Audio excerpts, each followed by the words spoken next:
अस्सलाम वालेकुम friends and welcome to के वर्स चैनल। दोस्तों, अगर आपको याद हो तो मैंने अपनी पिछली वीडियोस में जिक्र किया था कि मैं अपने यामाहा YB125Z के एग्जॉस्ट को साइलेंस करूंगा। इसकी जो साउंड है वो मुझे काफ़ी ऊंची लगती है और लंबे सफ़र में मुझे काफ़ी तंग करती है। और इसका जो क्रोम एग्जॉस्ट आता है जो कि पहले यामाहा के 2015 और 16 मॉडल में आता था, वो काफ़ी महंगा पड़ जाता है। तो मैंने इसी को साइलेंस करने का तरीका बनाया है। इस सारे प्रोसीजर को मैं आपके साथ शेयर करूंगा, लेकिन उससे पहले मैं आपको बाइक की साउंड सुना देता हूं। अब जो मैंने रिकॉर्डिंग की है वो काफ़ी शोर में थी, लेकिन वैसे भी आपको आमतौर पर अंदाज़ा होगा कि यामाहा के बाइक्स की साउंड कैसी है, लेकिन फिर भी मैं आपको ये साउंड सुना देता हूँ।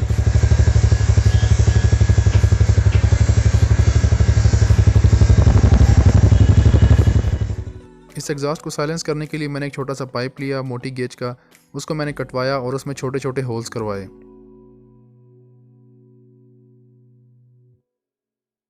जितना पार्ट इस पाइप का एग्जॉस्ट के अंदर होना था उतने तक ही मैंने इसके अंदर होल्स कराए, और होल्स भी मैंने ज़्यादा करवाए और करीब करीब करवाए।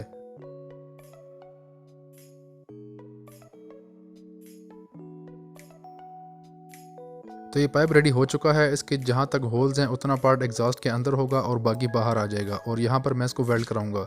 यहाँ पर एक और इम्पोर्टेंट चीज़ ये है कि इस एग्जॉस्ट के थोड़ा सा अंदर जाके एक प्लेट है जो कि बिल्कुल एग्जॉस्ट के जहाँ पर पाइप बैठेगा उसके अंदर आती है।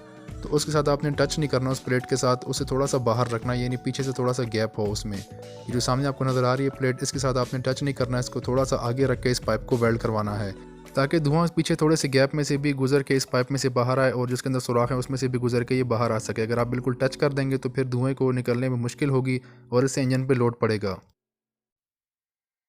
एग्जॉस्ट के होल को मैंने प्रेस कर दिया ताकि एग्जॉस्ट के होल और ये जो पाइप है इसके अंदर जो गैप था वो ख़त्म हो जाए, और अभी मैं इसको वेल्ड करवा दूंगा। इस छोटी सी मॉडिफिकेशन के इस वेल्डर भाई ने मुझसे टोटल 200 रुपये यानी 200 रुपीज़ लिए। इस मॉडिफिकेशन के बाद मैं अभी आपको बाइक की साउंड सुना देता हूँ।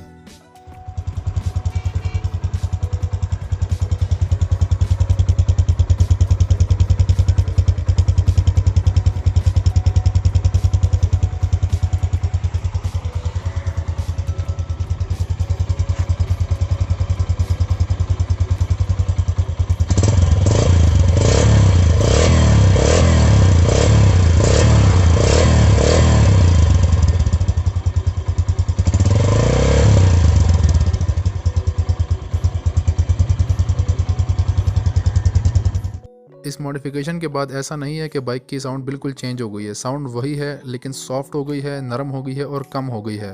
इस मॉडिफिकेशन के बाद मैंने बाइक को मैदानी इलाके में भी चलाया, इसको मैंने पहाड़ियों पर यानी चढ़ाई पर भी लेकर गया, हाई अल्टीट्यूड पर भी मैंने इसको चलाया, लेकिन परफॉर्मेंस इसकी सेम है बिल्कुल जैसे पहले थी। इवन के आइडलिंग RPM में भी 19-20 का फ़र्क नहीं आया, और ना मुझे ये फील हुआ कि किसी किस्म का इंजन पे कोई लोड पड़ रहा है। अब इसकी फिनिशिंग बाकी है, इसको मैंने ओवरऑल पेंट कराना है। एग्जॉस्ट का पेंट वैसे भी काफ़ी हद तक ख़राब हो चुका है, तो उसको मैं ओवरऑल पेंट करवाऊंगा और उसके बाद मेरा एग्जॉस्ट बिल्कुल न्यू लगेगा। अब जब मैं अपने बाइक को चलाता हूँ सिटी में तो उसकी जो साउंड है वो मुझे सिर्फ फील होती है कि हाँ भाई बाइक स्टार्ट है, लेकिन वो मुझे बिल्कुल डिस्टर्ब नहीं करती, बिल्कुल मुझे कानों में या सर में नहीं लगती। इसकी साउंड कम होने का अंदाज़ा आपको मैं कराने के लिए इसको जो बिजी रोड पे या सिटी में मैं आपको इसकी साउंड सुना देता हूँ।